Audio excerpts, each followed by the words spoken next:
paano nga ba tayo magta-transfer ng ating Shopee Affiliate Commission from ShopeePay to our bank account? So yan yung pag-uusapan natin today sa Keep on Watching.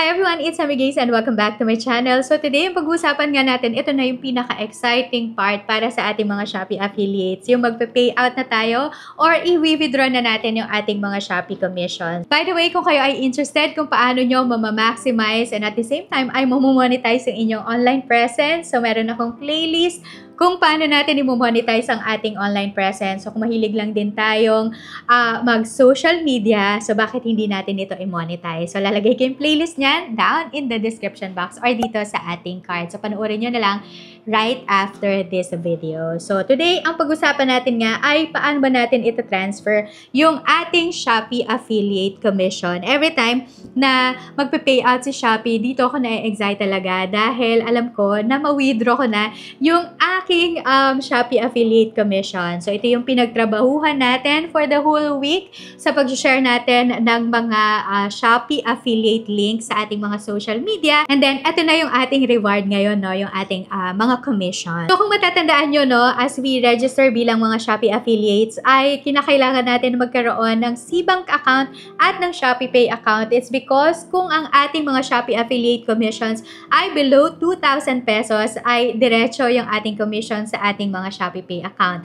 Kung naman yung ating commissions, how we wish, diba, na exceed nito yung 2,000 pesos, ay ita-transfer naman ito ni Shopee sa ating Cbank account. So, yan, kaya kinakailangan tayong magkaroon ng Cbank account at ng ShopeePay account. So, kung na-acknowledge na natin yung billing ni Shopee Affiliate Commissions, so kung di nyo pa nagagawa yan, meron akong video na ginawa kung paano natin i-acknowledge yung ating billing para sa ating Shopee Affiliate Commissions. So, ilalagay ko rin yung link ng video na yon down in the description box or dito sa ating card. So, yan. Ngayon, after nyo ma-acknowledge yan at ma-verify ni Shopee kung tama yung ating commission dyan, ay makaka-receive tayo ng ganito. So, ilalagay ko sa screen nyo yung marireceive natin na update. So, usually, ay meron din silang ini-email sa atin na na-receive na natin yung payout ng ating Shopee Affiliate Commission. So, pag click nyo yan, ay ito yung makikita nyo. So, makikita nyo dyan yung payment received details. So, kung successful ito, nakalagay dyan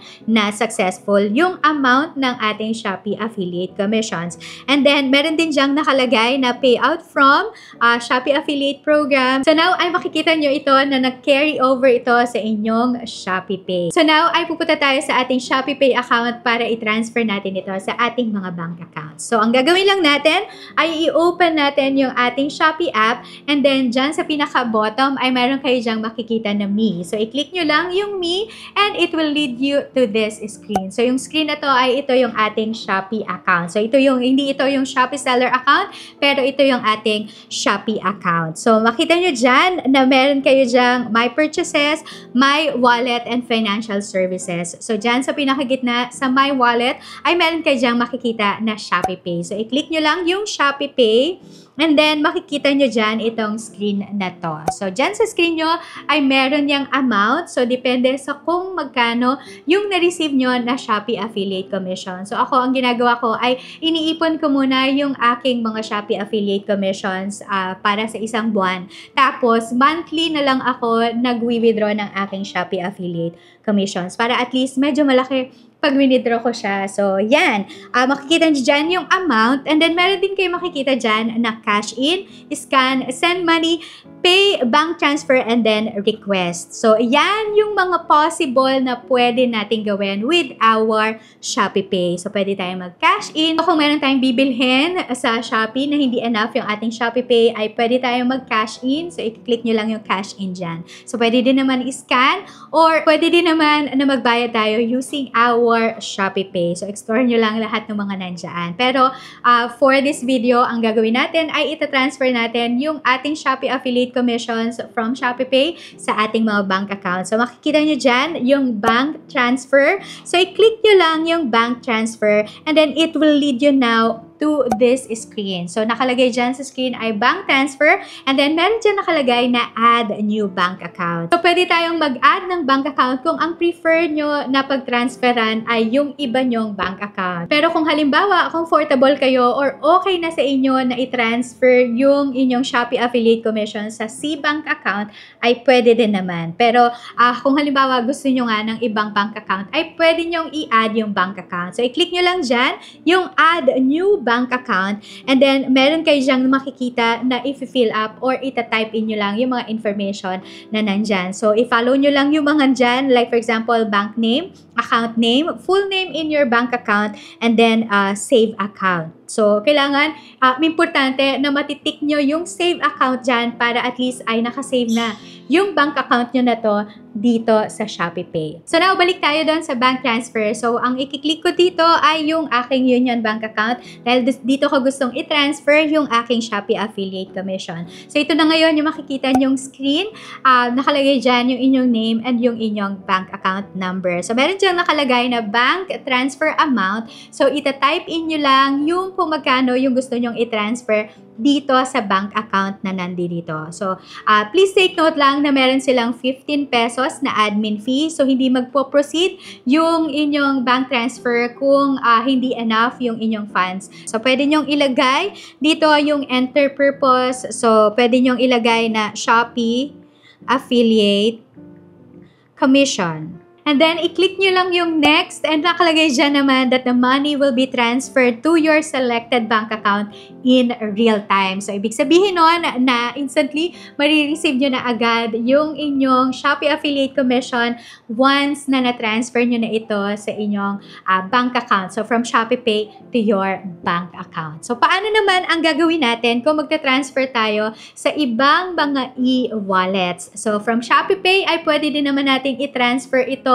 sa ating mga e-wallets like for example, GCash. So, ang pwede natin gawin dito ay balik lang tayo doon sa screen natin ng Shopee Pay. So, dyan sa Shopee Pay nyo ay meron kayong makikita dyan na send money. So, i-click lang natin yung send money and then meron kayong makikita na ito yung nakalagay sa screen nyo. So, contact, bank account, other e-wallets, send via QR, and then ang PAW. Ang i-click natin dito ay yung other e-wallet. So, meron dyang nakalagay sa screen nyo na transfer to a new e-wallet or kaya naman ay meron dyang nakalagay na saved recipient. So, dahil na-save ko na yung aking GCash account dito sa aking Shopee Pay, ay ito ngayon yung gagamitin ko or dito ako magta-transfer sa aking GCash. So, pwede din namang i-transfer ito to a new e-wallet. So, ipag-click natin itong e-wallet or transfer to a new e-wallet, ito ang lalabas sa screen nyo. So, nakalagay din dyan na please ensure the account details are correct. So, ilalagay nyo lang yung full name. Halimbawa, gusto nyo i-transfer yung Shopee Pay commission ninyo or Shopee affiliate commission ninyo sa ibang tao. Let's say, for example, sa GCash ng asawa nyo. So, pwede din naman. So, ilalagay nyo lang dito yung kanyang details like full name, e-wallet, and then phone number. And i-save nyo lang din yung recipient para every time na magta-transfer kayo ay nakalagay na dyan sa saved recipient. So, now, balik tayo doon sa ita-transfer ko sa aking GCash account. So, i-click ko lang yung nakalagay dyan sa saved recipient. So, nakalagay dyan yung GCash ko. Ito yung makikita nyong screen. So, send money to, tapos yung name ko, and then my GCash account number. And then, send money amount. So, i-type in nyo lang kung magkano ang ita-transfer nyo or isa-send nyo sa e-wallet na to. And then, lagay nyo lang din yung purpose. So, like for example, ita-transfer nyo to sa ibang GCash account. Importante na meron kayong nakalagay dyan na purpose para at least ay malalaman nung naka-receive nung amount na yon kung para saan yon or kung kanino galing. So, yan. Nakalagay dyan yung purpose. And then, i-click lang natin yung next. And then, instantly and real time then marireceive na ninyo yung inyong Shopee affiliate commissions na na-transfer from your Shopee Pay. So there you go, ganun lang kasimple mag-withdraw ng ating Shopee affiliate commissions. Mabilis lang din namang mag-payout si Shopee, so weekly lang din siyang nagpe-payout, kaya weekly din talaga na magkakaroon tayo ng extra income. So now, if you're taking yung pag-share ng Shopee affiliate link sa inyong mga social media, ay kikita talaga kayo ng malaki dito. So, yung extra income nyo ay extra income na. Pero dahil sa akin ay hindi ko naman siya tinitake into heart. Tapos, pag meron lang talaga nag-ask sa akin ng Shopee affiliate links, doon lang ako nagbibigay ng link. So, maliit lang yung aking commission. Pero pag Pasko, dyan talaga ako nagsashare ng mga Shopee affiliates and kumikita din talaga ako na malaki sa pagiging Shopee affiliate. So, thank you so much for joining me and I hope na nakatulong ito. Kung nakakatulong man yung aking mga videos dito sa aking YouTube channel in any way sa inyo, please give this video a big thumbs up at i-share nyo na rin. And then, huwag din ninyong kalimutan na mag-subscribe at mag-join sa ating Graceful Homeschooling family. I-click nyo lang yung subscribe button at i-turn on yung notification bell for more videos like this. And thank you so much for joining me and I hope that I'll see you again on my next one. God bless everyone and I will see you around. Bye!